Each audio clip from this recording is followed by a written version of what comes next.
نهم پاره د اول رکوع ده خیر اوس شروع کړم دا نحمده ونصلي على رسوله الكريم أما بعد فأعوذ بالله من الشيطان الرجيم بسم الله الرحمن الرحيم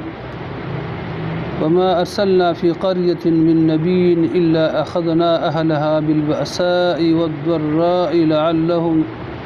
يضرعون صدق الله مولانا العظيم فتیر آیتونو بارکو کې الله پاک د متعددو غنو پیغمبرانو ذکر وکړه د هغوی د قومونو ذکر یې وکړه د هغوی د قومونو انجام الله تعالی بیان کړ دغه پیغمبرانو علیهم الصلاۃ والسلام دعوتونه الله پاک ذکر کړه دغه تکلیفونه کړهونه الله تعالی ذکر کړه په دې رکوع مبارک الله پاک څو خبره ذکر کړي الله پاک دا خبره ذکر کړي د الله پاک عادت دا سده هر قوم کې هر کلی کې یو پیغمبر لیږي کله چې پیغمبر هغه قوم ته لاړ شي خلکو ته دعوت ورکړي د الله یووالي ته خلک راوبلي د شرک او د کفر نه خلک د هغې د بېزارتیا ورته خلکو ته دعوت ورکړي په دې وخت کې کله چې دا خلک انکار وکړي ویې نه مني نو الله پاک په دې خلکو باندې مالی تکلیفونه او جانی تکلیفونه الله پاک راولي په دغه ځای کې لفظ د بأسا او د ضرا راغلی بأسا مالی تکلیفونه ولګه قاتونه او لغنه فقر مسکانات دا بأسا دي او ضرا سدا هغه بدني تکلیفونه مرزونه طاعونونه د هغوی بدن باندې مطلب څوره کړهونه الله پاک په دوی باندې راولي په دغه تکلیفو کې حکمت دای چې دا خلک راوګرځيږي د الله دین ته د خپل کبر نه او د خپل غرور نه څه واخلي لاس واخلي دې لپاره الله پاک دا کار کوي کله چې دا خلک ولګيږي د تکلیفونو کړهونه مالی او جانی پراشي او دا خلک مراجعه حق ته ونکي په دې وخت کې بیا الله پاک یو بل حالت په دوی باندې راولي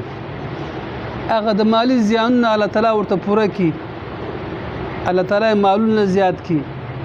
هغه تکلیفونه کړهونه تنه لري کی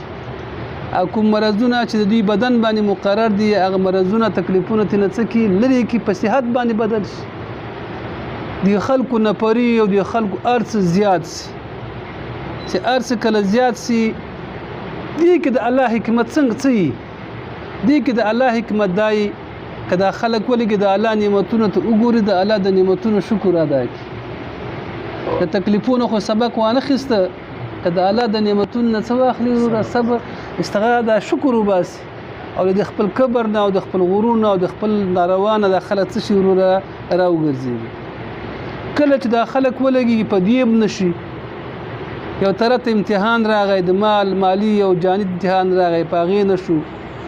بیا په دوی باندې حالات نعمتونه راغله پاغې باندې هم د خلک نشو بیا الله پاک د خلکو پر د عذاب انتظام کوي عذاب انتظام داسې کې د خلک خپل غفلت په خوب ودی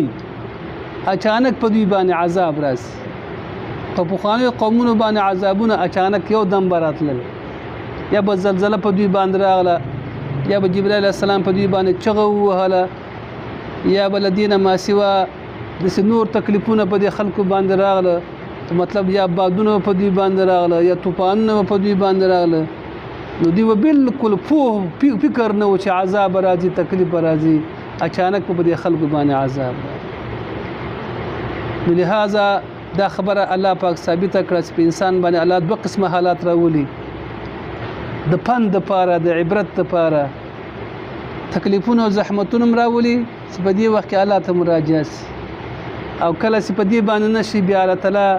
نعمتونه نازلې دي لپاره کدا خلک د الله د نعمت شکر ادا کړي چې په دې نشي نو بیا الله په خپل عذابونه د خلکو باندې سکی مقرر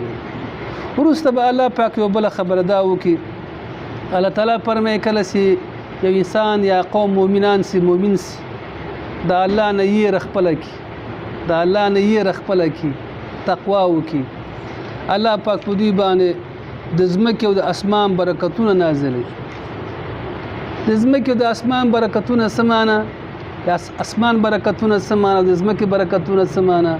د ځمکې برکتونه دا معنا باران به کېږي په ټیم باندې به کېږي مقدار د ضرورت باندې به کېږي باران کېدل په ټیم باندې کېدل په مقدار د ضرورت باندې کېدل په مقدار د حاجت د خلکو باندې کېدل دا یو برکت چې د اسمانه نازلېږي صحیح شوه د ځمکې برکات دا دي چې اشنا ځمکه به ښایسته فصلونه ښایسته میوې په خپل ټیم سره بالکل مزهدارې ورته ورکړي دا د الله پاک د ځمکې برکتونه دا دي دا برکتونه هم دوه قسمه دي یو برکتونه حسي دي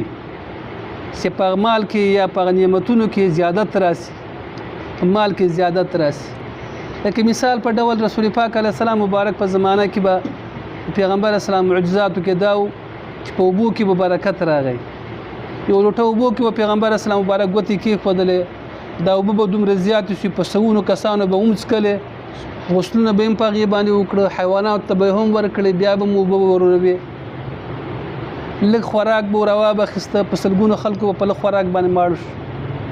په یو کنډولي شیدو باندې به اویا اتیا نفره خلک ټول څنګه سیراب شو بیا به هم کنډول ډک کړو ټولو به هم څښلې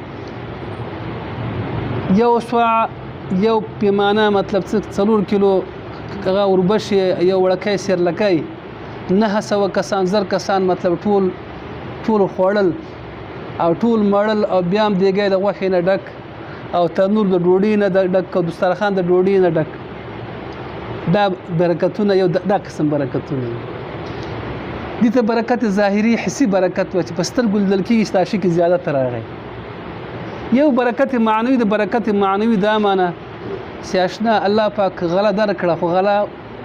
په خوشحالي کې وخوړل شوه صحیح طریقه باندې وخوړل شوه د غم او د درد نه مطلب کې بچ شوې پیسې خدای درکړې حج دې پې وکړه پیسې خدای درکړې ښه ښځه د کور ته راوسته پیسې خدای درکړې ښه ګاډۍ دې واخیسته پیسې خدای درکړې ښه کور دې پې واخیسته پیسې خدای درکړې ښه تعلیم دې پې وکړه پیسې د خدای درکړې ښه زندګي خدای درته برابر کړه خوراک څښاک درته برابر څه دا یو معنوي برکت کله چې برکت نه پیسې خدای درکړې درز ورو په دښمني واوښتلې پیسې خدای درکړې ورو ډز ګاډۍ ټکر څه ورو پیسې خدای درکړې ورو هلته بچی دې مړ څه د غمونو باندې مخامخ شو دنیا سته څه پکې نشته برکت پکې نشته الله تعالی فرمایي که دا خلک ایمان راوړي تقوا وکړي الله به د ځمکې او د اسمان برکتونه څه کړي نازل کړي د ځمکې او اسمان برکتونه به څه کړي نازل کړي دې نه معلومیږي چې په ایمان سره او په تقوا سره د الله پاک رحمتونه څه کېږي وروره نازلېږي خو کوم شي کې چې روزي ده یا برکتونه دي یا خیر د خلک د هغې ځای نه څنګ کوي او دغه نعمتونه په بله لار کې غواړي د الله په مخالفت کې غواړي نو بیا دولتونه وي پریشاني ورسره وي و د څه شي کمی ده د څه شي کمی ده که ما خپل ژوند مطالعه کو تیر ژوند د صغارت ژوند چې ما ته معلوم و په شپږ میاشتې په وطن کې به جواری او ډوډۍ پکې نه وه دا واړه ځوانان دا خبره کوم جواری به ډوډۍ به پکې نه وه ما ته یادېږي او ډوډۍ به داسې وه لکه سړی چې کله کومه ورځ باندې ښایسته میلمان راشي ښه پلاو پخوي واده ښه غوښې مخې پخوي دا ډوډۍ پخول په هغه شپه باندې داسې ورته خوشحاله اوسم بېګا د ډوډۍ پخوو زموږ مشرقي کې خو تقریبا جواری زیات و که نه 50 او دا کسان چې دا خلک دغه خلک دي مطلب دغه وخت چې کور کې به د یو غوا لرودله باچا به وي همداسې وه که نه یو غواګي به د باچا به وي کم خلک زمیندار خلک به و چې د هغوی به زندګي برابره وه اکثره خلک بسې و د فقر مسکنه سره به مخامخ اکثره دا دولتمن خلک به سودخواره و د غریبو غربو ته پیسې په سود به یې ورکولې په هغه مخادي کې پیسې په سود باندې ورکولې هغه به دا مردارخوري کوله په دې مردارخوري باندې به اخته خو بیا هم کوم اندېښنې یا کوم خفګانونه چې ووستي په هغه وخت کې وروره نه وي هغه وخت کې دا مشکلات نه وي یا ته یقین وکړي د ماسپښین به چې کله ووتو دا خلک به ووتل ما په خپله په دې غاړه کې بس یو 2 دانې غولکې به پرتې وي صاحب کې مزدارې غولکې او وروره په دې ونه خیزه ورو په دې ونه خیزه او ټس او دا مرغۍ وله دا مرغۍ وله ماښام ماخوستن به یې لارو کور ته راپیدا ماښام به راپیدا شو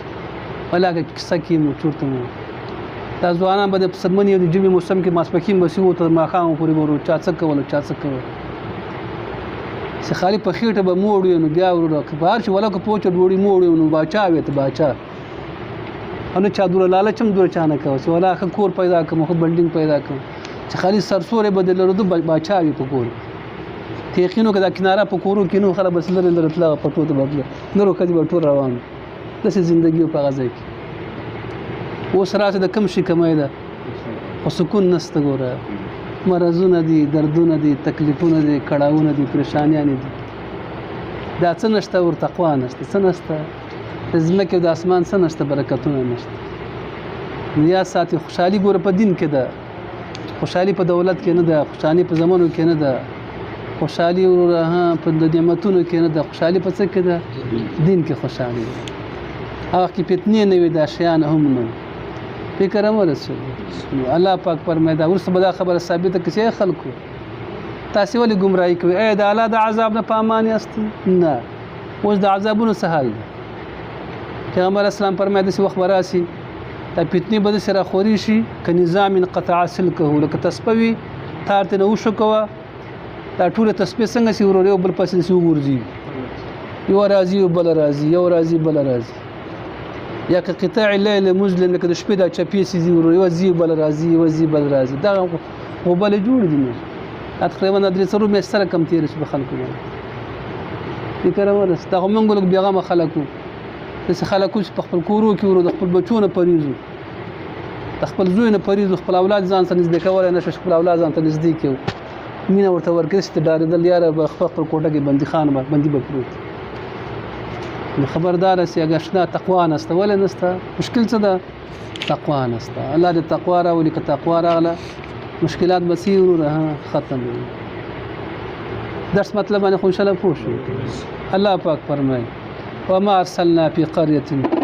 ما لګل ندي کړي په یو کلی کې وما ارسلنا ما لګل ندي کړي په قريه په قريه کې من نبي د یو پیغمبر څخه من نبیین د کوم پیغمبر څخه د پیغمبر څخه کله چې نبی به ورغه خلکو ته به دعوت ورکړو خلکو به دعوت نه مانه چې به نه مانه الا اخذنا مگر موږ به ونیو مگر موږ به ونیو اهلها اهل دغه قريه بالبأساء په ولګو سره بأساء مالی زیان په ولګو سره په پتونو سره په زیانونو سره بأسا ولګو سره زیانونو سره تکلیفونو سره مالی زیانونو سره والضراء په ضررونو سره په مرزونو سره په بدني زیانونو سره دا کار مې څه د پاره کو الله پاک فرمایي د پاره مې کو لعلهم يضرعون خایج دا خلق عاجزي وکي د کبر نه راس واخلي لعلهم خای دا خلق يضرعون توکي عاجزي وکي تواضع وکي عاجزي وکي څه معنی کبر پرې دي ځکه کبر خو د کبر سره کنه حق ته حق نه وای کبر کو کافر سي دا الله حق په ځان نه مني نو کافر سي الله تعالی فرمای خلق ولګي په دې باندې سم نشو لکه تاسو فکر کړه تکلیفونه په پارچا باندې راځي یو په مخونه راځي هیڅ خبر چا چورته به دیونه خټه نه ثم بدلنا بیا بدل ک مکان سیئه په زید تکلیف باندې الحسنه نیکی ثم بدلنا بیا بدل کې پیدا کړل الحسیه مکان سیئه په زید بدی باندې الحسنه نیکی سمانه هغه مالی زیان می په زیادت مال باندې بدل ک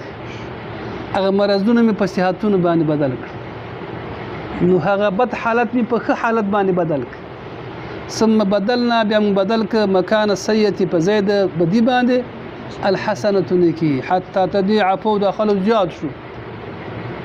ځکه په خو مرزونو مرګونو دردونو اوس هغه شی ختم سه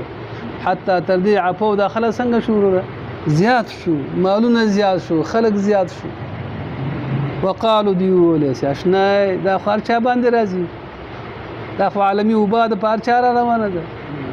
دا نه وای چې دا چاره وستلو څنګه راولي پلان تر نغله ما ترغله ولې څه مشکل دا نه مړه مرزدار چاته راځي وقالو دسی ولې قد مس رسدل او اباءنا زمون پلرونو ته قد مس رسدل او اباءنا زمون پلرونو ته الضراء مرضونه والسراء خوشالیان مرضونه خوشالیان مطلب لدی نعمتونه پنوانه خسته شکر یادانک دا کارو شو نو الله تعالی فرمای فاخذناهم پس ماونی ولدوی لره بغتة ناصافه فاخذناهم ماونی ولدوی لره بغتة وهم لا يشعرون دوی نه پوهیدل یو د ما اچانک په دوی باندې سره فکر هم نه معنا عذاب فکر هم الله پاک فرمایي ولو ان اهل القرى کچر اهل د کلی کرو امنو ایمان راوړی وي واتقوا د الله نه یې رکړی وي ایمان راوړی وي د الله نه یې رکړی لفتحنا بکلاو کړي علیهم په دوی باندې لفتحنا بکلاو کړي علیهم په دوی باندې برکاتنا من السماء د اسمان برکتونه د اسمان تفصیل کوم کړی درته کنه والارض او برکتونه د زمکه اسمانه به باران نشيو په خپل ټیم باندې بشيو په مقدار د ضرورت باندې بشيو د به موسم باران دام عذاب ده د حاجت نه زیات باران دام څه ده وروره عذاب دانه باران هم عذاب ده ولكن كذبوا لكن د نسبت دروغ وک د نسبت څاوک دروغ ایمان رانه او تقوا ونک کوپر وک فاخذناهم بسماوني والدوی لرا بما په سبب د هغه باندې کانو یکسبون چې دوی کسب کړو کسب د څه شي کړ تکذیب الله ته نسبت دروغ وکړ افامن اهل القرى اي په امن کې دي اهل د کلی ان ياتيهم چراس دوی لرا باسنا عذاب زمنګا بیاتن د شپې ان ياتيهم چراس دوی لرا باسنا عذاب زمنګا بیاتن د شپې وهم نائمون او دوی ودوي لکه مثال په ډول منګ آیا دا ګارانټي څوک ورکول شي چې نشپه زلزلہ نه کیږي تاسو ګارانټي ورکول شي نه که خدای پاک وغواړي دا ټول دنیا به ورونه دا ټول ته خاور لاندې الله پاک قادر مطلق ذات نور عذابونه نو د چا د کرونا ته فکر ورستا راځي د مرض پیدا کیږي دور خلک بدل کیږي چا فکر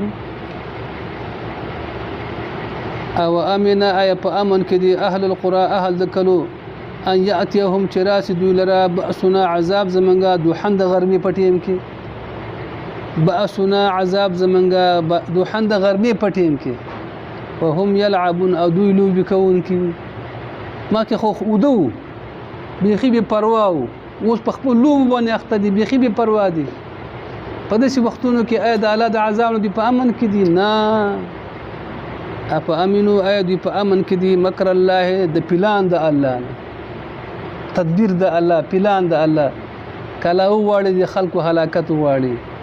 دا د الله مکر دی په امن کې دي فلا يامن په امن کې نه دي مکر الله د تدبیر د الله نه الا القوم فزان امن کې ځان غني د الله د مکر نه الا القوم الخاسرون مگر قوم زیانمن څوک دي کافران دي کافران خدای نه مني نو عذاب نه مني فکر ده ابو سلمان همیشه په یې رکی یو طرف د الله د رحمت نو امید ساتي بل طرف ته د الله نه یې لري فلا يأمنو په امن کې نودي په امن کې ځان نه غني مکر الله د الله د تدبیر نه د الله د پلان نه د الله د عذاب نه الا القوم الخاسرون مگر قوم ځانمن څوک دی وروره کافران لکه الله پاک نه مني نو سي نه مني عذاب هغه سوي وای زمړه پیخيږي د دنیا د ارټ مون ګټه د کله خوشحالي کله غمي کله درد کله څه نه وای چاره وسته دا سوچ نه کوي الله پاک